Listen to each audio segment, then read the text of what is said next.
eat the most, or like what I would be like if I was eaten? I'm not gonna.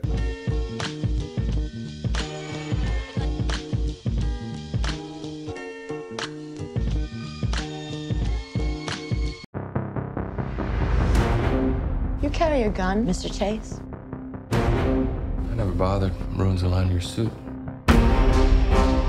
You used to be a spy. My child is a prisoner. $17 million. All they will take is eye, his ear, the hand, and don't tell me you don't have the money.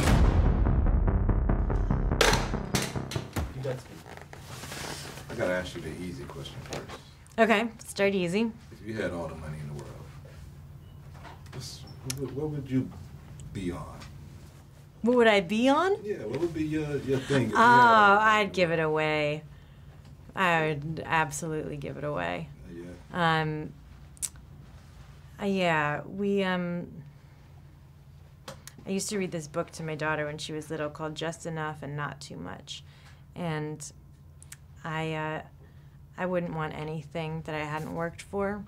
I don't think it does people any good. It's why you can't spoil your kids. You know, it'd be so fun. It'd be so fun to spoil them. It would be so obvious and natural and easy to just delight them and buy their love. But unfortunately, yeah, it's going to ruin them. So I would have to give it away.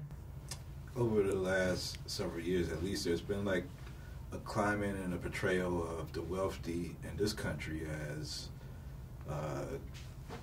greedy and unforgiving.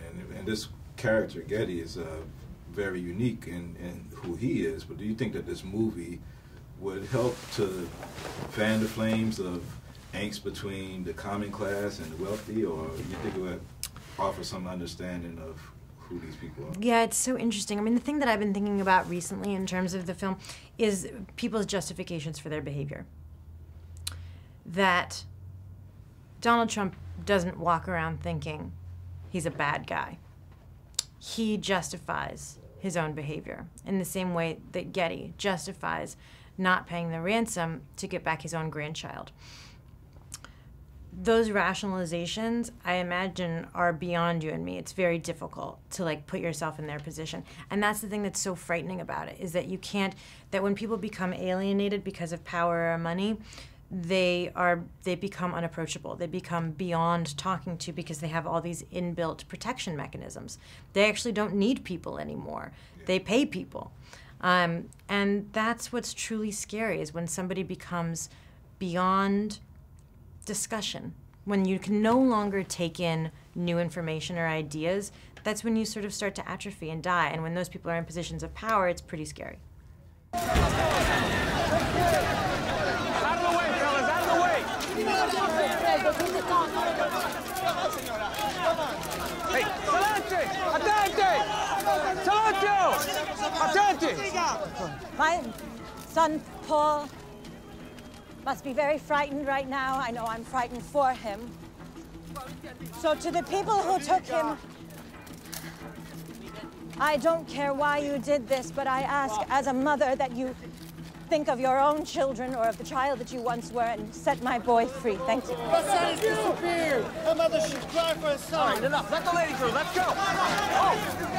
Sghetti, what are you son? Cry for the son. Sghetti, I'm Magistrate Corvo. I'm the lead investigator. Would you please follow us? Gracias. Sghetti, come on. Tell us more. You said you have the money. About your son. Sghetti. You okay?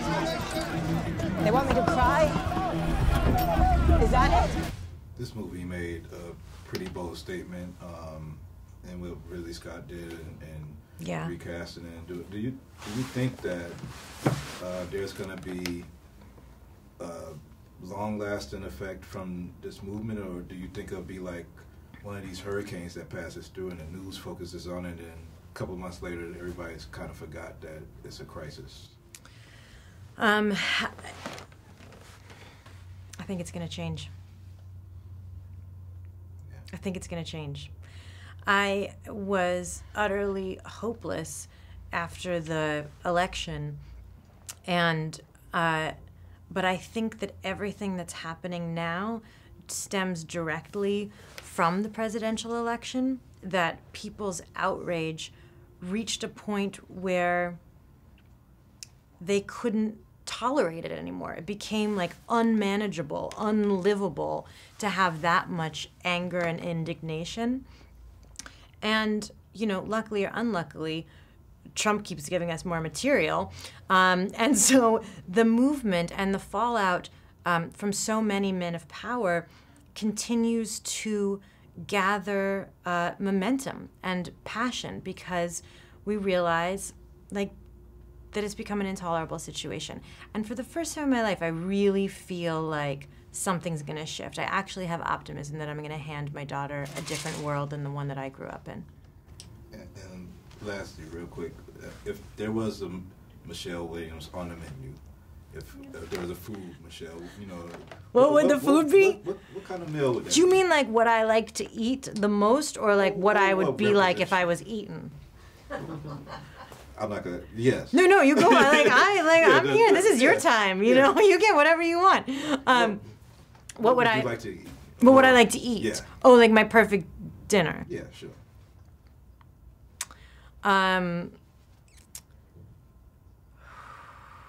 See, I take this really seriously. Obviously, like more serious than anything else you've asked me, because I'm like, okay, let me just like center and focus, because this is serious. This is real. Pasta. I want to eat pasta. Yeah, actually, I want to go back to Rome. I want to go to Rome. I hadn't really been to Rome. We shot the movie in Rome, and now like my taste buds are just like completely blown, and I feel like that's my mother. That's her home cooking, and I need to get back to the pasta. I need to get back to the pasta. So yeah, it would be like endless. Endless pasta. Endless pasta. Why does it have to taste so good and make you so fat? Because you act so good, so that's you. Thank you very much.